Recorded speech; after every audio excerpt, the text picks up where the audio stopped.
November 19th. We made it to November 19th without talking anything Jets draft related. No, it's not one of my own mock drafts, but in today's video, I want to react to NFL draft experts Connor Rogers and Trevor Sikkema mock drafting a polarizing quarterback to the New York Jets. This video is powered by BetUS, the official sportsbook here of the Matt O'Leary NY YouTube channel. Sign up using promo code YouTube150 and receive a 150% match deposit bonus on your first deposit up to $2,000. Did you know BetUS has odds for NFL specials? So it's not just the games. For instance, right now, you can bet on Aaron Rodgers' future.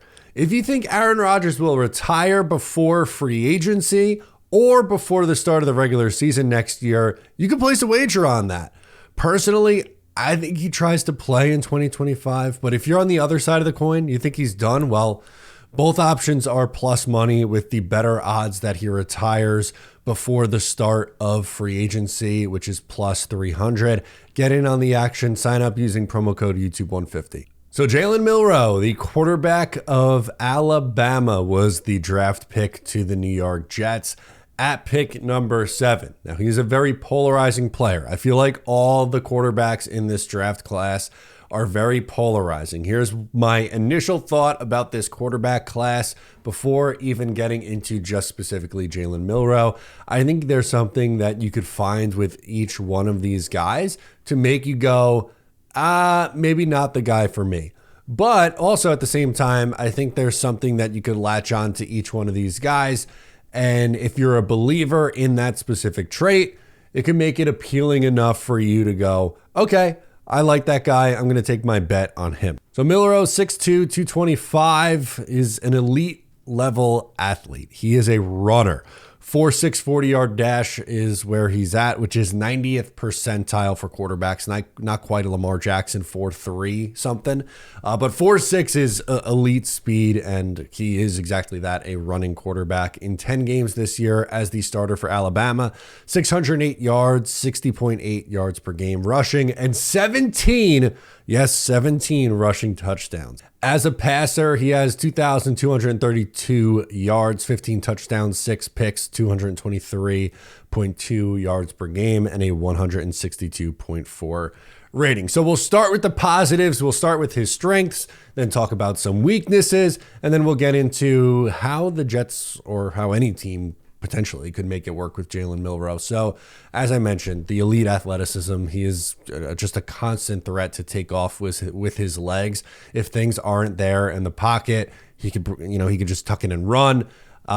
He's ran designed runs, which is something that, the Jets they haven't had a quarterback who can do that. So that would be different for them.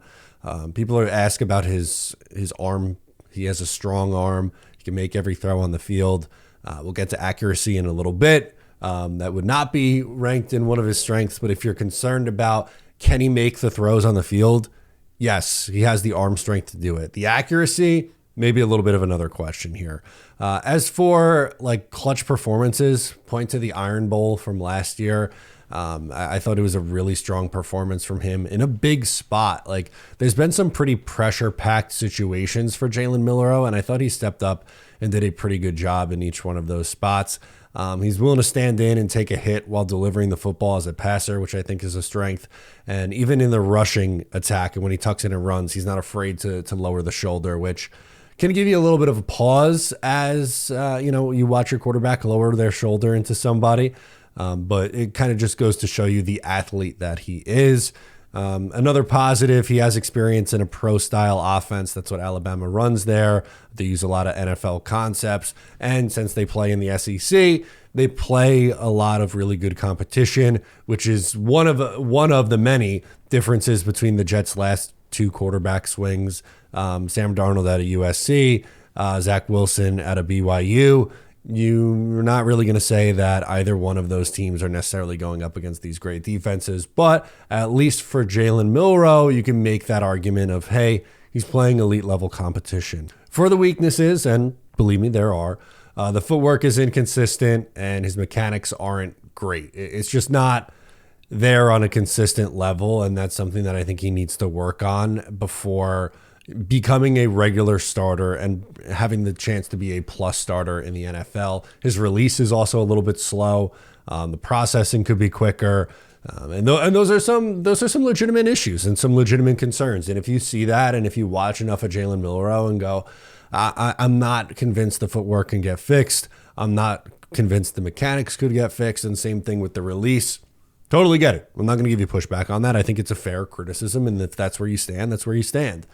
Where my reaction to this is, I think he's raw, and I think he would need to sit, which is essentially what the guys were saying here. They were saying, draft him and sit him behind Tyrod Taylor potentially, or Aaron Rodgers. Connor Rodgers was more on the sit him behind Tyrod, and Trevor Sikkema was more sit him behind Aaron Rodgers, which agree. If you're going to draft Jalen Milroe, don't play him right away. That is not the recipe for success, and that's something that the Jets haven't done in recent years. They've kind of tossed their rookie quarterbacks into the fire, and I think that is something that they can't do with this specific prospect. He would definitely need to go to a situation with a coach that would maximize his talents. So the name that jumps out to me, and it's a coach that I happen to like a lot, is Todd Monken, because one of the success that he's had at the college level in Georgia, but also number two is he has gotten a ton out of Lamar Jackson for the last 2 years. And it's hard to compare anyone to Lamar because he's such a unique talent. But pretty much any rushing quarterback coming into the league is going to get that comparison. And that's what Jalen Milroe is, at least, comparatively to the rest of the class, that he is going to get the more of the Lamar conversation or Lamar comparison.